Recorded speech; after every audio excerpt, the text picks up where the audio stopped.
ಗುರುಜಿ, ಸಂಸ್ಕಾರಗಳ ವಿಭಾಗದಲ್ಲಿ ಇವತ್ತೇನು ತಿಳಿಸ್ಕೊಡ್ತಾ ಇದ್ದೀರಾ? ವೀಕ್ಷಕರೇ, ಈ ಸಂಸ್ಕಾರ ವಿಭಾಗ ಬಹಳ ಮುಖ್ಯವಾಗಿರ್ತಕ್ಕಂಥದ್ದು ಅಂತ ಹೇಳಿದೆ. ನಿಮ್ಮೆಲ್ಲರಿಗೂ ಈ ಗಂಗಾ ಪೂಜೆಯನ್ನ ಮಾಡಿ ಗಂಗೆಯನ್ನ ನೀರು ತುಂಬಿಸೋ ಹಬ್ಬ ಅಂತ ಹೇಳಿ ಬುಧವಾರದಿಂದ ಶುರು ಮಾಡಿ ರುದ್ರಾಭಿಷೇಕ ಮಾಡಿರ್ತಕ್ಕಂಥ ನೀರನ್ನ ಗುರುವಾರದ ದಿವಸ ಆಚರಿಸಿ, ಆ ರುದ್ರಾಭಿಷೇಕ ಮಾಡಿದ್ಮೇಲೆ ನೀರನ್ನ ಆ ನೀರ್ ಜೊತೆಗೆ ನಾವೇನಿದ್ವಿ ಓವರ್ ಹೆಡ್ ಟ್ಯಾಂಕ್ಗೆ ಸ್ನಾನಕ್ಕೆ ಎಲ್ಲ ಉಪಯೋಗಿಸ್ಕೊಳ್ಳಿ ಅಂತ ಹೇಳಿದ್ವಿ. ಪಂಚಾಮೃತ ಸ್ನಾನ ಸಮರ್ಪಯಾಮಿ, ಪಂಚಾಮೃತ ಸ್ವಲ್ಪ ಮಟ್ಟಿಗೆ ಸ್ವೀಕರಿಸಿ ಮತ್ತೆ ಅಭಿಷೇಕವನ್ನು ಮಾಡಿರ್ತಕ್ಕಂಥದನ್ನ ನಿಮ್ಮ ಸುತ್ತಮುತ್ತಲು ಇರತಕ್ಕಂಥ ಗಿಡ ಮರಗಳಿಗೆ ಹಾಕಿಬಿಡಿ. ಅದಾದ ಮೇಲೆ ಜನ್ಮ ದಿನೋತ್ಸವ ಆಚರಿಸಿದ್ವಿ. ಸಾಕ್ಷಾತ್ ಚಾಮುಂಡೇಶ್ವರಿ, ಏನು ಆನಂದವಾಯಿತು. ಇಡೀ ಕರ್ನಾಟಕ ಆಚರಿಸೋದ್ರು ಅಂದರೆ ನಿಜಕ್ಕೂ ಬಹಳ ಸಂತೋಷವಾಯಿತು. ಇಷ್ಟು ಮಟ್ಟಿಗೆ ಆ ದೀಪೋತ್ಸವ ಇದ್ದ ಹಾಗೆ ನಿಮ್ಮ ಮನೇಲಿ ಏನು ವಿಜೃಂಭಣತೆ ನೋಡಿದ್ರೆ ಏನು ಚೆನ್ನಾಗಿತ್ತು. ಆ ವೈಬ್ರೇಷನ್ ನಿಮ್ಮ ಮನೇಲಿ ಇತ್ತು, ಹೌದಾ ಅಲ್ವಾ? ಹೂವನ್ನು ಅಂತ ವಾಸನೆ ನೋಡಿ ಬಿಸಾಕಿ. ಯಾಕೆ ಆ ಮೂಸು ನೋಡಿ ವಾಸನೆ ಬಿಸಾಕಿ ಅಂದರೆ, ಯಾರೋ ತುಳಿತಾರೆ ಅಂತ ಇಟ್ಕೊಳ್ಳಿ. ತುಳಿದಾಗ ದೋಷ ನಿಮಗೆ ಬರೋದು. ಅಯ್ಯೋ, ದೇವ್ರಿಗೆ ಹಾಕಿದ ಹೂ ತುಳಿದು ಹಾಕ್ಬಿಟ್ರು. ನೀವು ಮೂಸ್ಬಿಟ್ರಿ ಅಂತ ಇಟ್ಕೊಳ್ಳಿ ಅಂತ ತೊಗೊಂಡ್ಬಿಟ್ರೆ ಆ ದೋಷಗಳು ಪರಿವರ್ತನೆ. ಅಂದರೆ ಅಕಸ್ಮಾತ್ ಹಾಕಿದ್ರು ಅಲ್ಲಿ ಸಾನ್ನಿಧ್ಯ ಇರಲ್ಲ, ದೇವ್ರಿಗೆ ಹಾಕಿದ ಹೂ ಅಂತಲ್ಲ. ಇಲ್ಲಿ ಮೂಸು ನೋಡೋ ಆಗೋಯ್ತು. ಅದಕ್ಕೆ ನಾವು ಏನು ಹೇಳ್ತೀವಿ, ದೇವ್ರಿಗೆ ಹಾಕಕ್ಕೆ ಮೊದಲು ಹೂನ ಮೂಸು ನೋಡ್ಬೇಕು. ಕುಡಿ ಹೂ ಗಮ್ಮಂತಿದೆಯಾ ನೋಡೋಣ, ಏನು ಗಮ್ಮಂತಿರೋದು ನೋಡೋದು. ನೀವು ಮೂಸು ನೋಡಿದ್ಮೇಲೆ ದೇವ್ರಿಗೆ ಹಾಕಕ್ಕತ್ತಾ? ಆಗಲ್ಲ. ಅದಕ್ಕೆ ಹೇಳೋದು, ದೇವ್ರಿಗೆ ಹಾಕಿದ ಮೇಲೆ ಬಿಸಾಕುವಾಗ ನಿರ್ಮಾಲ್ಯವಾದಾಗ ಅಂತ ಮೂಸು ನೋಡಿ ಬಿಸಾಕಬೇಕು. ಹಾಗೆ ಯಾರು, ಯಾಕಂದರೆ ತೊಟ್ಟಿ ಮೇಲೆ ಬಿಸಾಕಿರ್ತೀರಾ, ಕಸದ ಮೇಲೆ ಬಿಸಾಕ್ತೀರಾ, ಅಥವಾ ಕಸದಲ್ಲಿ ತುಂಬ್ತೀರಾ, ಅಡುಗೆ ಮನೆ ಹಾಕಿರೋ ಕಸದೆಲ್ಲ ಸೇರಿಸಿ ದೇವ್ರ ಮನೆ ಹೂವನ್ನೇ ಸೇರಿಸಿ ತುಂಬ್ಕೊಂಡು ಎತ್ಕೊಂಡು ಬಿಸಾಕ್ತೀರಾ. ಹಿಂಗೆಲ್ಲ ಬಿಸಾಕ್ತಾರೆ. ಅದಕ್ಕೆ ದೇವ್ರ ಮನೆ ಹೂಗಳನ್ನ ಯಾವತ್ತೂ ದೇವ್ರ ಮೇಲೆ ಇರೋದು ತೆಗೆದ್ರೆ ದಯವಿಟ್ಟು ಇನ್ನು ಮೇಲೆ ಕಸದ ಜೊತೆ ಸೇರಿಸ್ಕೊಳ್ಳೋದಾಗ್ಲಿ ಅಥವಾ ಯಾವುದೋ ಒಂದು ಕಸದ ಪೆಟ್ಟಿಗೆಲ್ಲಿ ಹಾಕೋದಾಗ್ಲಿ ಒಂದು ಡಬ್ದಲ್ಲಿ ಹಾಕೋದ ಮಾಡಬೇಡಿ. ಆ ಹೂಗಳು ಮಾತ್ರ ಸಪ್ರೇಟಾಗಿ ತೊಗೊಂಡು ಹೋಗಿ ಮರದ ಕೆಳಗೆ ಅಥವಾ ಯಾವುದೋ ಒಂದು ದೊಡ್ಡ ಆಲದ ಮರದ ಹತ್ರಕ್ಕೆ ಯಾರು ಉಪಯೋಗಿಸಿಲ್ಲ. ಹಾಗೆ ನಿರ್ಮಾಲ್ಯ ಒಂದು ಕಡೆ ಸೇರ್ತಾ ಇದ್ರು ಅದು ಗೊಬ್ಬರ ಥರ ಆಗಲಿ ಬೇರೆ ಪ್ರಶ್ನೆ, ಆದರೆ ಒಂದು ಕಡೆ ಹಾಕಿ, ಯಾರು ತುಳಿದ ಜಾಗದಲ್ಲಿ ಹಾಕಬೇಕು. ಸುಮ್ಮನೆ ಕಸದವನು ಬಂದ ತೆಗೆದುಬಿಸಾಕೊಡ ಹೂನ, ಅಷ್ಟು ಸೋಂಬೇರಿಗಳು. ಹೋಗಿ ಒಂದು ಕಡೆ ಹಾಕಿ, ಇಲ್ಲ ಹುತ್ತಾನ ಒಂದು ಹುತ್ತದ ಕಡೆ ಹಾಕಿಟ್ಬಿಡಿ. ಇಲ್ಲ ಯಾರು ತುಳಿದೇ ಇರತಕ್ಕಂಥ ಒಂದು ಮರದ ಕಡೆ ಹಾಕಿ. ಇಲ್ಲ ದೇವಸ್ಥಾನನ ಹಳೆ ದೇವಸ್ಥಾನದ ಪಕ್ಕದಲ್ಲಿ ಇರ್ತಕ್ಕಂಥ ಹಳ್ಳದಲ್ಲಿ ಹಾಕಿ. ಹೀಗೆ ಆ ರೀತಿಯಾಗಿ ಮಾಡ್ಕೋಬೇಕೆ ಹೊರತು ಖಂಡಿತವಾಗ್ಲೂ ನೀವುಗಳು ಹೂಗಳನ್ನು ಹೇಗೆ ಬಿಸಾಕಬಾರ್ದು. ಆ ರೀತಿ ಮೂಸು ನೋಡಿ ವಿಶೇಷವಾಗಿ ಬಿಸಾಕಿದ್ರೆ ಪರಿವರ್ತನೆ.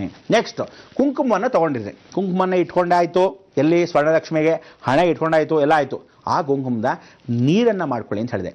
ಕುಂಕುಮ ನೀರು ಸ್ವಲ್ಪ ಮಾಡ್ಕೊಳ್ಳಿ. ತದನಂತರ ಸ್ವಲ್ಪ ಮಟ್ಟಿಗೆ ಪಾನಕ ಮಾಡ್ಕೊಳ್ಳಿ. ಈ ಪಾನಕವನ್ನು ಮಾಡಿಕೊಂಡು, ಇದು ಸ್ವಂತ ಮನೆಯದವರು, ಬಾಡಿಗೆ ಮನೆ ನಿವೇಶನವರು ಎಲ್ಲರೂ ಮಾಡೋದು.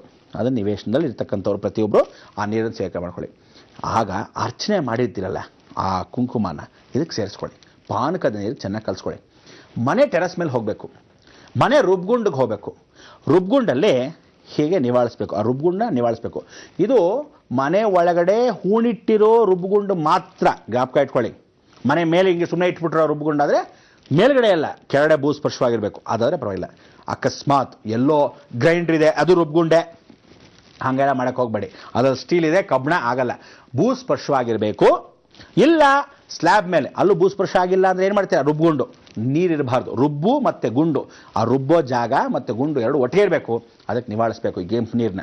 ಕೆಂಪು ನೀರು ಅಂದ ತಕ್ಷಣಕ್ಕೆ ಏನು ಹೇಳಿದ್ದೀನಿ, ನಿಂಬೆಹಣ್ಣು ಪಾನಕದಲ್ಲೇ ಈ ಕುಂಕುಮಾರ್ಚನೆ ಮಾಡಿರ್ತಕ್ಕಂಥ ಸ್ವಲ್ಪ ಕುಂಕುಮ ಕಲಸಿ ಕೆಂಪು ನೀರನ್ನು ಮಾಡಿಕೊಂಡು ರುಬ್ಗುಂಡಿಗೆ ನಿವಾಳಿಸ್ಬೇಕು. ಹಾಗೇ ಹಿಂದಕ್ಕೆ ಬರಬೇಕು. ಅಡುಗೆ ಮನೆಗೆ ನಿವಾಳಿಸ್ಬೇಕು. ಹಾಗೇ ಹಿಂದಕ್ಕೆ ಬರಬೇಕು.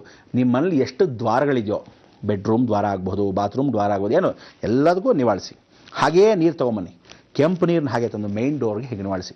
ಟೆರಸ್ ಮೇಲೆ ಹೋಗಿ ಮೇಲ್ಭಾಗದ ಮೂಲೆಗಳಿಗೆ, ಟೆರಸ್ನ ಮೂಲೆಗಳಿಗೆ, ಅಂದರೆ ಮನೆ ಸುತ್ತಲೂ ಹಿಂಗೆ ಚೌಕವಾಗಿರುತ್ತೆ ಅಂತ ಇಟ್ಕೊಳ್ಳಿ.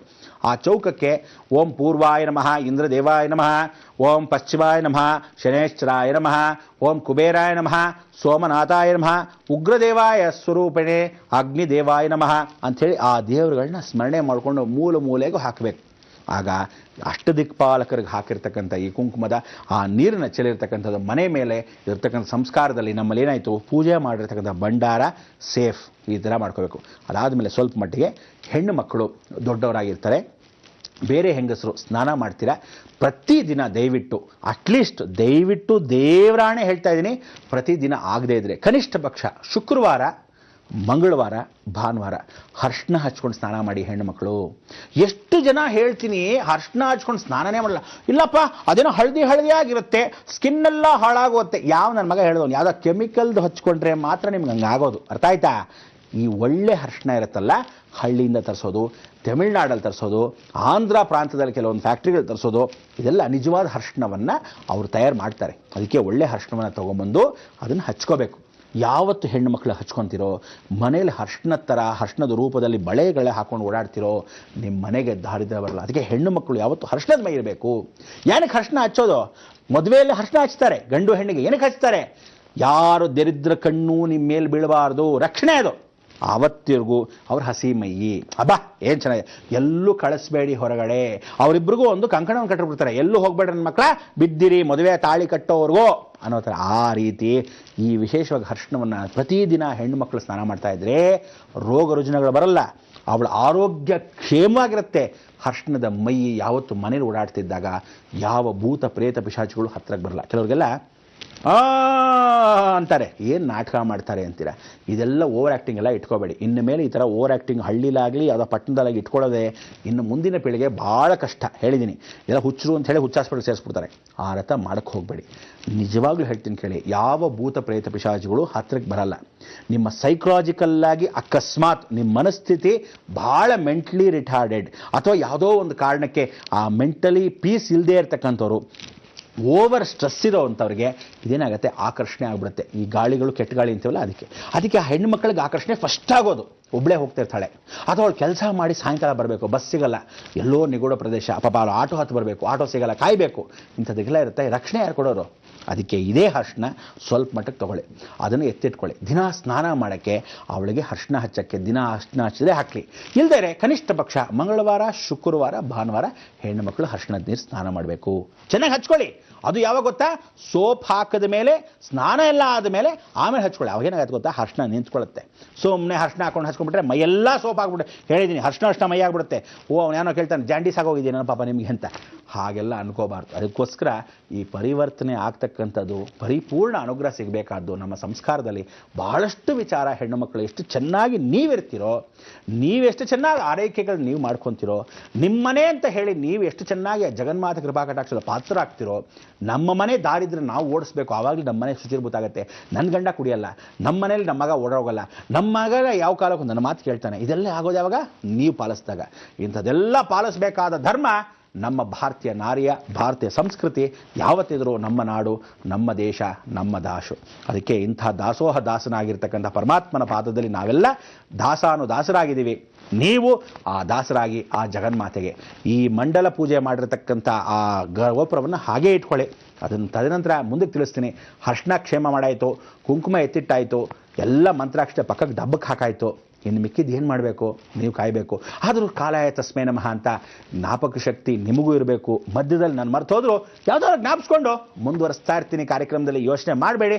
ಲೋಕವೆಲ್ಲ ಸುಭಿಕ್ಷವಾಗಿರಕ್ಕೆ ನಾವು ನೀವು ಹೇಳ್ತಕ್ಕಂಥ ವಿಧಿವಿಧಾನ ಏನು ಹೇಳಿ? ಲೋಕ ಸಮಸ್ತ ಸುಖಿನೋ ಭವಂತು, ಸನ್ಮಂಗಳಾನಿ ಭವಂತು. ಗುರುಜಿ, ಒಟ್ನಲ್ಲಿ ನಾವು ಸಂಸ್ಕಾರವಂತರಾಗಿದ್ರೆ ನಮ್ಮ ಜೀವನ ಕೂಡ ಸುಖಮಯವಾಗಿರುತ್ತೆ ಅಂತ ಹೇಳಿದ್ದೀರಾ. ನಮ್ಮ ಈ ಕಾರ್ಯಕ್ರಮಕ್ಕೆ ಆಗಮಿಸಿ ನೀವು ಎಂದೆಂದಿಗೂ ಹೀಗೆ ಧಾರ್ಮಿಕ ಚಿಂತನೆಯಲ್ಲಿ ನಮ್ಮೆಲ್ಲರನ್ನ ತೊಡಗಿಸ್ಬೇಕು ಅನ್ನೋದೇ ನಮ್ಮ ಆಶಯ. ಧನ್ಯವಾದಗಳು. ಖಂಡಿತ. ವೀಕ್ಷಕರೇ, ಸರಿ, ಹಾಗಾದ್ರೆ ಹೊತ್ತಾಯ್ತು, ಹೊರಡೋ ಸಮಯ ಕೂಡ ಆಗಿದೆ. ನಾಳೆ ಮತ್ತೆ 9 ಗಂಟೆಗೆ ನಿಮ್ಮ ನೆಚ್ಚಿನ ಬೃಹತ್ ಬ್ರಹ್ಮಾಂಡ ಕಾರ್ಯಕ್ರಮದಲ್ಲಿ ನಿಮ್ಮ ಭೇಟಿ ಅಂತ ಹೇಳ್ತಾ ಹೋಗ್ಬರೋದಾ? ನಮಸ್ಕಾರ.